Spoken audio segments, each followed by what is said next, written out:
चलो दोस्तों, आज के हम 10 प्रश्न यहाँ से शुरुआत करते हैं कि निम्नलिखित में से राज्य की कार्यपालिका का वास्तविक प्रधान कौन होता है। कि राज्य की कार्यपालिका होती है उसका वास्तविक प्रधान कौन होता है। तो इसका सही उत्तर क्या होगा? मुख्यमंत्री। यानी क्या होता है, इसका अध्यक्ष कौन होता है? वास्तविक अध्यक्ष कौन होता है? सीएम होता है। दूसरा प्रश्न है कि राज्य मंत्रिपरिषद सामूहिक रूप से किसके प्रति उत्तरदायी होती है।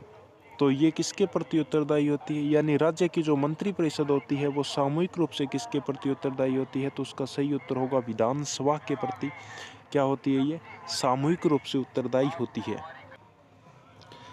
अगला प्रश्न है दोस्तों कि मुख्यमंत्री की नियुक्ति किस अनुच्छेद के तहत की जाती है। यानी मुख्यमंत्री की जो नियुक्ति होती है वो किस अनुच्छेद की जाती है। तो 164 के तहत क्या की जाती है, मुख्यमंत्री की नियुक्ति की जाती है। 164 के तहत मुख्यमंत्री की क्या की जाती है दोस्तों, नियुक्ति की जाती है।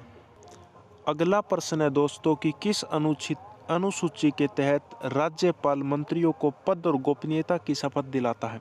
तो ये कौन सी अनुसूची होती है। तो तीसरी अनुसूची के तहत क्या किया जाता है, इसको पद और गोपनीयता की क्या दिलाई जाती है, शपथ दिलाई जाती है। ये एक अच्छा प्रश्न है दोस्तों कि मुख्यमंत्री के वेतन और भत्तों का निर्धारण कौन करता है। मुख्यमंत्री के वेतन और भत्तों का निर्धारण कौन करता है। ऑप्शन ए दे रखा है राज्यपाल, बी दे रखा है संसद, सी ऑप्शन दे रखा है राज्य विधानसभा और डी के दे रखा है कि तीसरी अनुसूची। लेकिन इसका सही उत्तर क्या होगा, राज्य की विधानसभा के द्वारा मुख्यमंत्री के वेतन और भत्ते क्या किए जाते हैं, निर्धारित किए जाते हैं। अब दे रखा है कि मुख्यमंत्री के कर्तव्य किस अनुच्छेद में निर्धारित है। तो कर्तव्य का जब नाम आएगा तो अनुच्छेद 167 होगा, जबकि 164 में क्या की जाती है, मुख्यमंत्री की क्या की जाती है, नियुक्ति की जाती है। अगला प्रश्न दे रखा है कि राजस्थान में किस मुख्यमंत्री का कार्यकाल सबसे कम अवधि का रहा था।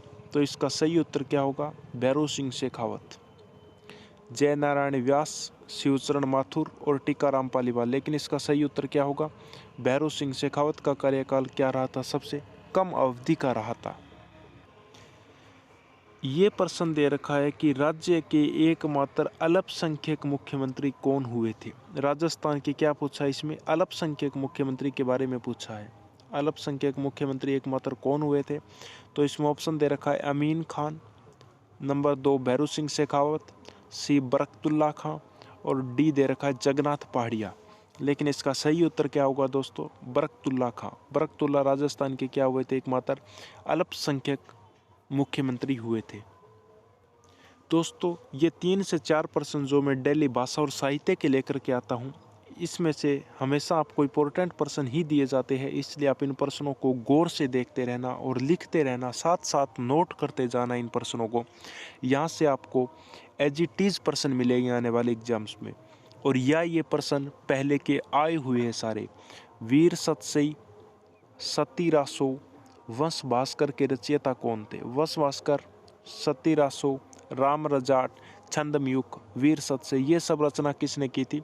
तो इसका सही उत्तर होगा सूर्यमल मिश्रण।